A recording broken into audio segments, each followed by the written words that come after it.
Hello guys! Hello Leo! Welcome dito sa aking channel. Kapalaran 888, welcome Leo. Alamin natin Leo ang second week of September reading para sa inyong lahat. Leo, please connect your intuition sa lahat ng baraha na lumalabas dito sa readings ko. Okay. Ang first card mo dito is Higher Ground, number 20.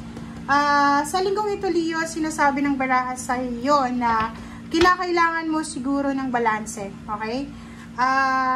Siguro may mga issue sa paligid mo na kailangan mong isettle. Halimbawa, may nag-aaway sa paligid mo, kailangan mong maging mataas sa kanila. So, wag kang bababa sa level ng mga tao na posibleng nag-aaway para kumampi or para, di ba, makisali. So, higher ground, sinasabi ng baraha sa'yo, it's either you will receive balance, stability, and security, or kailangan mo ng balance.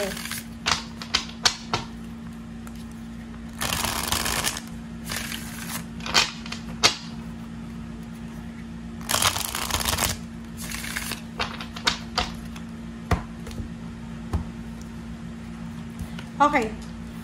Leo, 6 of water. This is 6 of cups. Memories from your history or childhood. Issues regarding children. Romanticizing the past. So, yun. May possible na kakilala ka. May possible na tao dito na makakausap ka sa linggong ito na medyo sensitive siya about sa future. Romanticizing the past.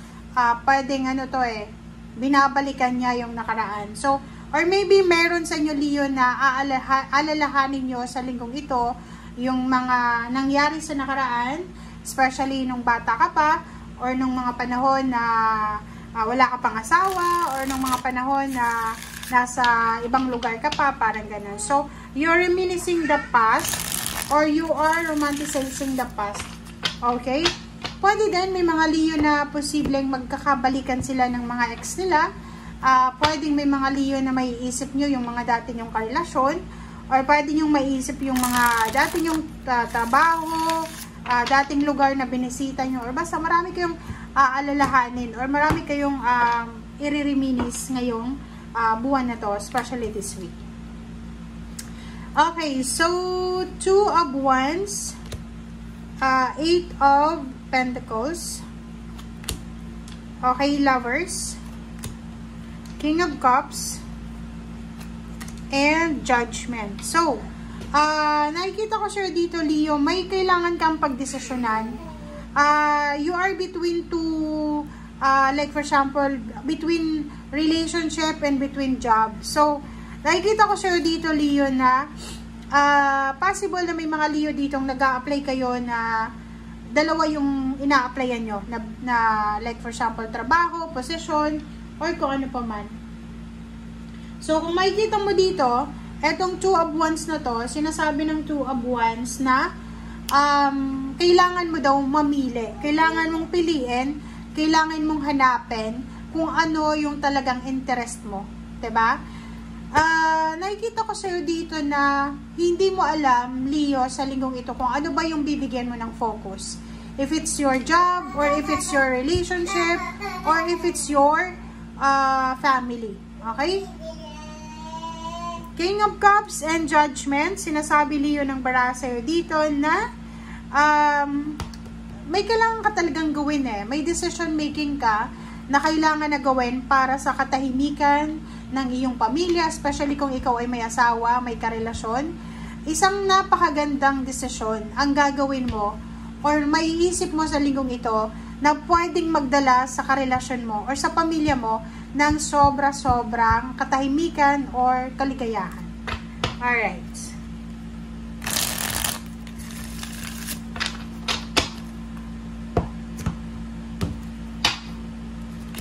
Okay, so there's a travel. So, pwedeng may mga Leo ditong kayo ay excited para sa incoming travel.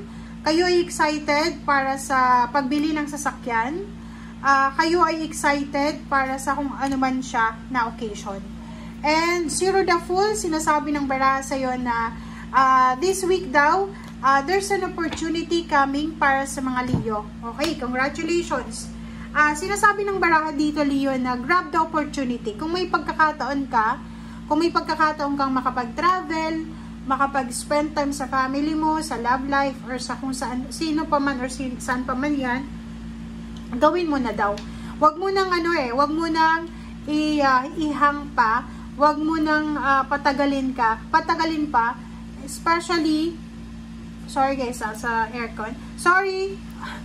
Okay, so wag mo daw patagalin pa. So like for example, you are planning to travel. You're planning to travel for business or for work, or maybe you're planning to relocate your business or your residence. Sinasabi ng bara sa'yo dito na isipin mo sa actions na gagawin mo, isipin mo sa plano mong ito, ano ba yung maibibigay mong kaligayahan mismo sa sarili mo or sa pamilya mo. Kasi nakikita ko yung 5 of Cups dito na kung hindi mo itutuloy itong plano mong ito, posibleng manghihinayang ka. End of the day, pag medyo may edad ka na, yung matanda ka na, magsisisi ka kasi parang maiisip, bakit kaya hindi ko yon ginawa? Okay? So, there's incoming parang hard-earned success sa mga Leo na posibleng magdadala ng selebrasyon and happy, joyful celebration talaga siya. So, for example lang malapit ka na bang mag-retire? Or malapit nang matapos yung kontrata mo? Or kung may sasakyan ka na parang hinuhulugan, possible na malapit mo nang matapos yung hinuhulugan na to. Nakikita ko sa'yo dito na there's an occasion na posibleng nagdadalawang isip ka kung itutuloy mo ba to. Maybe this is about parang reunion, wedding anniversary, renewal of vows, diba? Parang may mga ganon. Or birthday celebration, 60th, or kung ano man na selebrasyon na parang gusto mong ihang. But, yun na nga, sabi sa'yo, wag mong ihang, ituloy mo na para hindi ka magsisi sa bandang huli. And sa ilalim mo dito, page of 1, sinasabi na wag kang masyadong mag-alala para sa mga susunod na araw. Kailangan mong mag-focus sa kung ano yung nangyayari sa ngayon. Zero the Fool, there's coming more. Okay? Marami pang darating sa'yo na pwedeng maging rason para maging masaya ka. Maraming new beginnings. It's like, for example, new relationship, new love life, reconciliation, there's a recovery ng business, recovery ng job, recovery ng finances mo. So, maraming biyaya, pagpapala na posibleng darating sa'yo. So, congratulations. Bye!